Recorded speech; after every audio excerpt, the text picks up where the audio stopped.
हरियाणा में, दक्षिण हरियाणा में अहिरवाल का जो क्षेत्र है वहाँ पर जो आजमाइश चलती रहती है, ये वो इलाका है जो 2014 से लगातार भारतीय जनता पार्टी के साथ बना हुआ है। वहाँ के कद्दावर नेता है राव इंद्रजीत सिंह, जो केंद्र सरकार में मंत्री हैं। जो आजमाइश चल रही थी, अपनी बेटी को टिकट दिलवा लाए और बेटी हरियाणा सरकार में कैबिनेट मंत्री बनी हुई हैं। दूसरी तरफ है राव नरवीर सिंह, जो प्रदेश नेतृत्व को आंख दिखाकर शीर्ष नेतृत्व से टिकट ले आए, सीधा अमित शाह से मिले, टिकट ले आए, न केवल टिकट ले आए, उसके बाद चुनाव जीते भी और कैबिनेट मंत्री हरियाणा सरकार में बने हुए हैं। काफ़ी अग्रेसिव दिखाई देते हैं, अधिकारियों को भी डांटते फटकारते रहते हैं। लड़ाई है अपना अपना वर्चस्व स्थापित रखने की, या जिनका स्थापित है वो अपना बनाए बचाए रखना चाहते हैं। अगर बात की जाए अब तक के रिकॉर्ड की, तो राव इंद्रजीत सिंह काफ़ी भारी दिखाई देते हैं राव नरवीर सिंह से। राव आपको बता दें, 2014 में मनोहर लाल खट्टर ने इन्हें ऊपर की तरफ पुश किया था। वो चाहते थे कि अहिरवाल में राव इंद्रजीत सिंह की कार्ड के रूप में भारतीय जनता पार्टी का यह नेता स्थापित हो, ताकि राव इंद्रजीत सिंह को कमज़ोर किया जा सके। लेकिन 2019 के चुनाव में कुछ ऐसा हुआ कि राव नरवीर की टिकट कट गई और वो सदन में नहीं पहुंच पाए।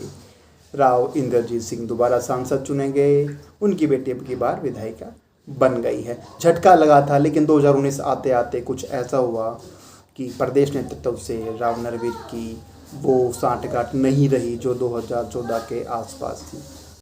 अब कौन बड़ा बना रहेगा, इसका सीधा फैसला होगा भारतीय जनता पार्टी की तरफ से, भाजपा किसका साथ देती है। अभी अभी जो मेयर के चुनाव हुए थे, मानेसर में जो चुनाव में हार मिली भाजपा को, उससे राव इंद्रजीत सिंह की ताकत का एक बार फिर से अंदाजा हुआ है, क्योंकि वहाँ पर राव नरवीर सिंह जिन्हें जिता रहे थे, कहीं न कहीं दूसरे नेता उन्हें हरा रहे थे और भाजपा वह सीट खो चुकी है।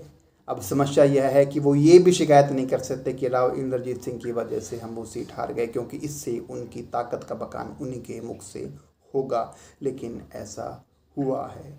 एक और नेता जो इंद्रजीत के खेमे से आते हैं, दूसरे दल में थे, भाजपा में आ ही गए थे, लेकिन राव नरवीर की वजह से वो नहीं आ पाए, तो वहाँ पर राव नरवीर की ताकत भी दिखाई दी है। एक डॉक्टर साहब हैं जो भाजपा में आने ही वाले थे, लेकिन वो नरवीर ने नहीं आने दिए।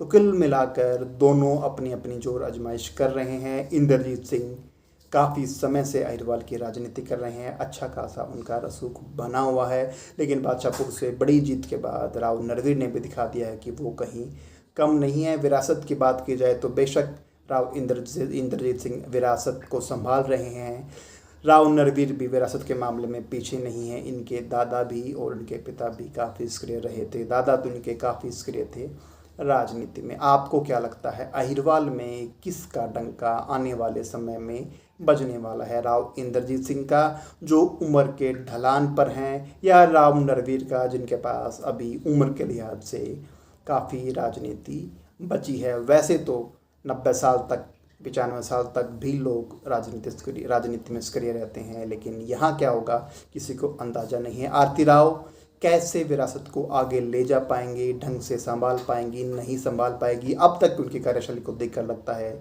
कि वो इसे अच्छे से निभा लेंगी। फिलहाल राव नरवीर और आरती राव दोनों हरियाणा सरकार में नायब सैनिक के मंत्रिमंडल में मंत्री हैं और दोनों एक दूसरे के कामकाज में ज़्यादा हस्तक्षेप नहीं करते हैं, कोई भी टांग वहाँ पर नहीं अड़ा रहा है, सब अपने अपने काम में लगे हैं। एम्स को जल्दी से जल्दी रनिंग मोड पर लाना चाहती हैं आरती राव, और राव नरवीर भी अपने क्षेत्र के विकास के लिए लगातार लगे हुए हैं। यहाँ की राजनीति ज़्यादा महत्वपूर्ण इसलिए है क्योंकि परिसीमन के बाद यहाँ पर सीटें और ज़्यादा संख्या में बनने वाली हैं, इसलिए दोनों नेता अपनी अपनी जोर आजमाइश कर रहे हैं। आपका क्या मानना है, कौन नेता अहिरवाल में ज़्यादा दबदबा रखता है? एक अंतर और है, राव नरवीर जल्दी अग्रेसिव हो जाते हैं, लेकिन राव इंद्रजीत सिंह मौका आने पर ही वार करते हैं। जैसे महेंद्रगढ़ से चुनाव के दौरान राव दाम सिंह पर हमला किया और कहा कि इसे लेकर तो मैं ही आया था, लेकिन इसको लगता है हुड्डा आवेगा, हुड्डा आवेगा, हुड्डा नहीं आवेगा, और उन्होंने यह बात सिद्ध भी कर दी। राव दान सिंह को वहाँ से चुनाव हरा दिया गया है भाजपा प्रत्याशी के द्वारा। अब देखते हैं आगे क्या होने वाला है इस घटनाक्रम में। वीडियो अच्छी लगी हो तो वीडियो को लाइक करना, चैनल को सब्सक्राइब करना। नमस्कार।